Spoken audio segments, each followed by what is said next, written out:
പ്രിയപ്പെട്ട കുഞ്ഞുങ്ങളെ, ഈ വീഡിയോയിൽ നമ്മൾ പഠിക്കുന്നത് 4ാം ക്ലാസ്സിലെ കേരള പാഠാവലി ഭാഗം 2-ലെ 4ാമത്തെ യൂണിറ്റിലെ ഒളിമ്പിക്സ് പരിശീലനം എന്ന പാഠമാണ്. പാട്ടും പാടി ചുവടും വച്ച് വീട് ചിരിച്ചൊരു നിൽപ്പുണ്ട്. വീടിൻ്റെ പാട്ടും ചുവടും ചിരിയും തെളിഞ്ഞു കാണാം ഈ കഥയിൽ. ഒളിമ്പിക്സ് പരിശീലനം. രാവിലത്തെ തിരക്കുകൾ കഴിഞ്ഞ് അമ്മമ്മയും ദിയയും മാത്രമാവുന്ന സമയം. അവളുടെ എല്ലാ കാര്യത്തിനും കൂട്ടിനായി അമ്മമ്മയെ വിളിച്ചുകൊണ്ടിരിക്കും. ചിത്രം വരയ്ക്കാനും ചോറും കറിയും വെച്ച് കളിക്കാനുമെല്ലാം. അമ്മമ്മയ്ക്കാണെങ്കിൽ ഒരാളും ശല്യപ്പെടുത്താനില്ലാതെ കുറച്ചു നേരമെങ്കിലും TV-യിൽ ഒളിമ്പിക്സ് ഇനങ്ങൾ കാണണമെന്ന കലശലായ മോഹവും. ഒളിമ്പിക്സ് മത്സരങ്ങൾ നടക്കുന്ന ദിവസങ്ങളായിരുന്നു അത്. ഒരുവിധം കൂടെയിരുന്ന് കാണാൻ അവളെയും പ്രേരിപ്പിച്ചു. അങ്ങനെ 2 ദിവസം രാവിലെ അമ്മമ്മയും കുട്ടിയും ഒരുമിച്ചിരുന്ന മത്സരങ്ങൾ കണ്ടു. 3-ാം ദിവസം മുതൽ അമ്മമ്മ തിരക്കിലാണെങ്കിലും ദിയമോൾ വന്ന് വിളിക്കാൻ തുടങ്ങി. അമ്മമ്മേ, വേഗം വരൂ, നമുക്ക് ഒളിമ്പിക്സ് കാണാനുണ്ടെന്ന് മറന്നോ? ഓടുന്ന ഏട്ടന്മാരും ചേച്ചിമാരുമൊക്കെ നമ്മളെ കാത്തു നിൽക്കണുണ്ടാവും. ഓടാതെ കാത്തു നിൽക്കുന്ന ചേട്ടന്മാരെയും ചേച്ചിമാരെയും ഓർത്ത് മറ്റു കാര്യങ്ങളൊക്കെ നിർത്തിവെച്ച് വേഗം തന്നെ അമ്മമ്മ വന്നു. ഓട്ടവും ചാട്ടവും ഏറും നീന്തലും ജിംനാസ്റ്റിക്സും എല്ലാം അവരങ്ങനെ ഒരുമിച്ച് വീർപ്പടക്കി കണ്ടു. വൈകുന്നേരം പതിവ് പോലെ ഒരുമിച്ച് മുറ്റത്തേക്കിറങ്ങിയപ്പോൾ അവൾ ഒരു പ്രഖ്യാപനം നടത്തി. അമ്മമ്മേ, ദിയക്കുട്ടി ഒളിമ്പിക്സിൽ മത്സരിക്കാൻ പോവാണ്. വളരെ ഗൗരവത്തിൽ തന്നെയാണ് അവൾ പറയുന്നത്. കുറച്ചുകൂടി വലുതാവണം അതിൽ മത്സരിക്കണമെങ്കിൽ. പിന്നെ നല്ല പ്രാക്ടീസും വേണം. വെറുതെ ഓടിപ്പോയിട്ട് അങ്ങോട്ട് മത്സരിക്കാനൊന്നും നമുക്ക് പറ്റില്ല. അമ്മമ്മ കാര്യം പറഞ്ഞു. ഓ, അതിനെന്താ, ദിയക്കുട്ടി വേഗം വലുതാവുന്നുണ്ടല്ലോ. വലുതായിട്ട് മതി ഒളിമ്പിക്സിന് പോണത്. എന്നാലും എന്നും പ്രാക്ടീസ് ചെയ്യണ്ടേ? വേണമല്ലോ. അമ്മമ്മ ഉത്സാഹം കൂട്ടി. എന്നാൽ ഇന്ന് മുതൽക്ക് നമ്മൾ പ്രാക്ടീസ് തുടങ്ങാൻ പോവാണ്. നമ്മളോ? ദിയക്കുട്ടി ചെയ്താൽ പോരേ? പറ്റില്ല. അമ്മമ്മയും ദിയക്കുട്ടിയും കൂടിയാണ് മത്സരിക്കാൻ പോണത്. അമ്മമ്മ മടിച്ചാവാണ്ട് എന്നും എൻ്റെ കൂടെ പ്രാക്ടീസ് ചെയ്യാൻ വന്നോളൂ കേട്ടോ. സമ്മതിക്കാതെ തരമില്ലല്ലോ. അങ്ങനെ വൈകുന്നേരങ്ങളിൽ അമ്മമ്മയും കുട്ടിയും കൂടി ഒളിമ്പിക്സിനുള്ള തയ്യാറെടുപ്പ് തുടങ്ങി. അമ്മമ്മേ, നമുക്ക് ഓട്ടമത്സരത്തിനും ആ ഉണ്ട എറിയുന്നതിനും ചേരണം. ഈ ഐറ്റങ്ങൾ തീരുമാനിച്ചു. ഉണ്ട എറിയുന്നതാണ് ഷോട്ട് പുട്ട്. ഒരു പുതിയ പേരവൾ മനസ്സിലാക്കിക്കോട്ടെ. Shot put. ദിയ അത് പല തരത്തിലും പല ശബ്ദത്തിലും ആവർത്തിച്ച് പറഞ്ഞ് കുടുകുടെ ചിരിക്കാൻ തുടങ്ങി. നല്ല രസമുണ്ട് പറയാൻ.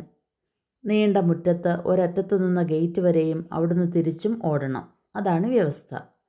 സ്റ്റാർട്ടിംഗ് പോയിന്റിൽ ദിയ റെഡിയായി നിന്നു. അമ്മമ്മ എൻ്റെ കൂടെ ഓടാൻ വരൂ. നമ്മൾ ഒരുമിച്ച് ഓടാൻ പറ്റില്ല. ഞാൻ സീനിയർ ഗ്രൂപ്പിലാണ്, ദിയക്കുട്ടി ജൂനിയർ ഗ്രൂപ്പിലും. അവളുടെ കൂടെ ഓടാതിരിക്കാൻ അമ്മമ്മ ഒരു കാരണം കണ്ടെത്തി. ഒരു നിമിഷം പുരികം ചുളിച്ചവൾ ആലോചനയിലാണ്ടു. എന്നാ ശരി, ഞങ്ങൾ ആദ്യം ഓടാം. ദിയ റെഡിയായി. ഞങ്ങളോ? അമ്മമ്മ നെറ്റി ചുളിച്ചു. അമ്മമ്മേ, എൻ്റെ ചങ്ങായിമാരൊക്കെ ഓടണുണ്ട്. കണ്ടില്ലേ എല്ലാവരും ഈ ലൈനിൽ റെഡിയായി നിൽക്കണത്? അവൾ തൻ്റെ ഇരുഭാഗത്തേക്കും ചൂണ്ടി. അത് ശരി. അവളുടെ ഭാവനയിലുള്ള ചങ്ങാതിമാർ. എല്ലാവരും ലൈനിൽ നിന്നില്ലേ? ശരി, റെഡി, 1 2 3. അമ്മമ്മ ഉറക്കെ പറഞ്ഞു. അയ്യേ, അങ്ങനല്ല അമ്മമ്മേ. On your mark, get set, go. അങ്ങനെയാണെന്ന് എൻ്റെ അമ്മ പറഞ്ഞിട്ടുണ്ടല്ലോ. അജ്ഞയായ അമ്മമ്മയെ അക്ഷമയോടെ ദിയ തിരുത്തി. അമ്മമ്മ അത്ഭുതപ്പെട്ടു. എൻ്റെ കുട്ടിക്കാലമല്ല ഇത്. ശരി, എന്നാൽ അങ്ങനെ പറയാം. On your mark, get set, go. Starting ലൈനിൽ ഒരു മുട്ടുമടക്കി ഇരുന്നിരുന്ന ദിയ ഓരോ വാക്കിനും കൈകുത്തി കുനിഞ്ഞു നിൽക്കുകയും പിന്നെ നിവരുകയും ഓടുകയും ചെയ്തത് കണ്ടപ്പോഴും അമ്മമ്മയ്ക്ക് അത്ഭുതമായി. ഇതൊക്കെ എവിടുന്ന് പഠിച്ചു? അമ്മമ്മേ, ഞങ്ങൾ ഓടുമ്പോൾ അപ്പ് അപ്പ് അപ്പ് എന്ന് പറയണം കേട്ടോ. ഓട്ടമത്സരം തുടങ്ങുന്നതിന് മുമ്പ് ദിയ ആവശ്യപ്പെട്ടു. ഓടി തിരിച്ചെത്തിയ ദിയയെ ഫസ്റ്റായി പ്രഖ്യാപിച്ചതിന് ശേഷം അമ്മമ്മ ചോദിച്ചു. ദിയക്കുട്ടി, ഓടുന്നതിന് മുമ്പേ ഇങ്ങനെയാണ് നിൽക്കേണ്ടതെന്ന് ആരാ പറഞ്ഞു തന്നത്? അതും അമ്മയാ? അല്ല അമ്മമ്മേ, നമ്മൾ TV-യിൽ കണ്ടില്ലേ, ഓടിയ ഏട്ടന്മാരും ചേച്ചിമാരും ഒക്കെ അങ്ങനെയല്ലേ നിന്നിരുന്നത്? അമ്മമ്മയ്ക്ക് നാണക്കേട് തോന്നി. അവൾ TV-യിലെ മത്സരങ്ങൾ കണ്ടത് എത്രമാത്രം ശ്രദ്ധിച്ചാണെന്ന് അപ്പോൾ മനസ്സിലായി.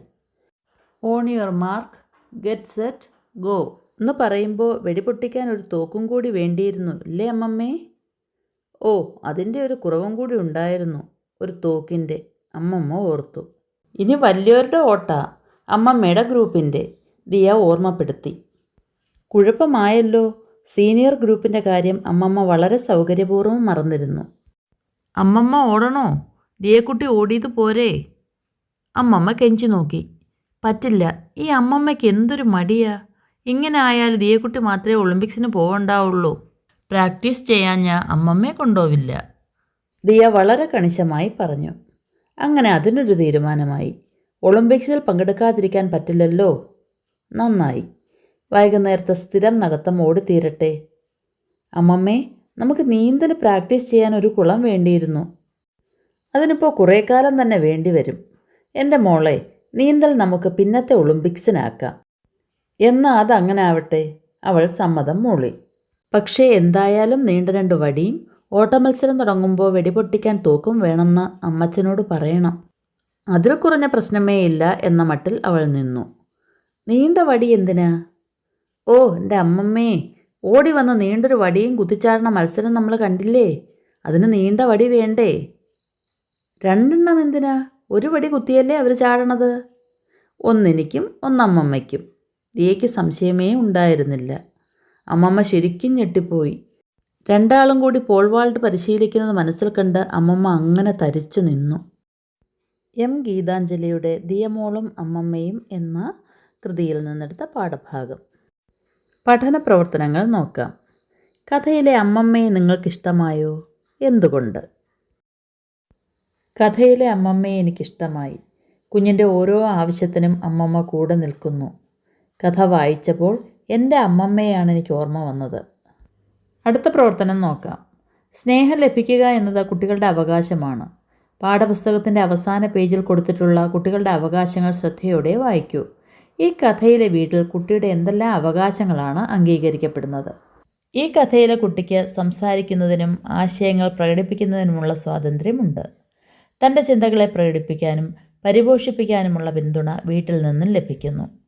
കുട്ടിയുടെ ആശയങ്ങൾ ബഹുമാനിക്കപ്പെടുകയും അംഗീകരിക്കപ്പെടുകയും ചെയ്യുന്നു. കുഞ്ഞിന് കളിക്കാനും പഠിക്കാനുമുള്ള അവകാശം ലഭിക്കുന്നു. അവളുടെ താൽപ്പര്യം സംരക്ഷിക്കപ്പെടുന്നു. സ്നേഹവും സുരക്ഷയും നൽകുന്ന കുടുംബമാണ് അവളുടേത്. അടുത്ത പ്രവർത്തനം നോക്കാം. മുതിർന്നവർ കുട്ടികളോട് എങ്ങനെ പെരുമാറണമെന്നാണ് ഈ കഥ സൂചിപ്പിക്കുന്നത്. കുട്ടികളുടെ അറിവും കഴിവും വളരത്തക്ക രീതിയിലുള്ള പ്രവർത്തനങ്ങളിൽ ഏർപ്പെടാൻ സഹായിക്കുക. ആവശ്യത്തിന് സമയം കുട്ടികളോടൊപ്പം മുതിർന്നവർ ചിലവഴിക്കുക. കുട്ടികളെ ശ്രദ്ധയോടെ കേൾക്കുകയും അവരുടെ ആഗ്രഹങ്ങൾ നടത്താൻ ആവശ്യമായ പിന്തുണ നൽകുകയും ചെയ്യുക. ഒളിമ്പിക്സ് എന്നത് ലോകത്തിലെ ഏറ്റവും വലിയ കായികമേളയാണ്. ലോകമെമ്പാടുമുള്ള ആയിരക്കണക്കിന് കായിക താരങ്ങൾ വിവിധ മത്സരങ്ങളിൽ പങ്കെടുത്തുകൊണ്ട് അവരുടെ കഴിവുകൾ പ്രകടിപ്പിക്കുന്നു. കായിക മത്സരങ്ങളിലൂടെ ലോകമെമ്പാടുമുള്ള യുവജനങ്ങളെ ഒന്നിപ്പിക്കുക, സമാധാനത്തിൻ്റെയും സൗഹൃദത്തിൻ്റെയും സന്ദേശം പ്രചരിപ്പിക്കുക എന്നിവയാണ് ഒളിമ്പിക്സിൻ്റെ പ്രധാന ലക്ഷ്യങ്ങൾ. ഒളിമ്പിക്സിന് പ്രധാനമായ 2 വിഭാഗങ്ങളുണ്ട്. വേനൽക്കാല ഒളിമ്പിക്സ്, സമ്മർ ഒളിമ്പിക്സ്. ശീതകാല ഒളിമ്പിക്സ്, വിൻ്റർ ഒളിമ്പിക്സ്. ഒളിമ്പിക്സ് ചിഹ്നം. ഒളിമ്പിക്സ് ചിഹ്നം 5 നിറങ്ങളിലുള്ള പരസ്പരം കോർത്ത വളയങ്ങളാണ്. നീല, മഞ്ഞ, കറുപ്പ്, പച്ച, ചുവപ്പ്. ഇത് ലോകത്തിലെ 5 ഭൂഖണ്ഡങ്ങളെ ആഫ്രിക്ക, അമേരിക്ക, ഏഷ്യ, ഓഷ്യാനിയ അഥവാ ഓസ്ട്രേലിയ, യൂറോപ്പ് എന്നിവയെ പ്രതിനിധീകരിക്കുന്നു. മെഡലുകൾ. ഒളിമ്പിക്സിൽ ആദ്യ 3 സ്ഥാനങ്ങൾ നേടുന്ന കായിക താരങ്ങൾക്ക് യഥാക്രമം സ്വർണം, വെള്ളി, വെങ്കലം എന്നീ മെഡലുകൾ ലഭിക്കുന്നു.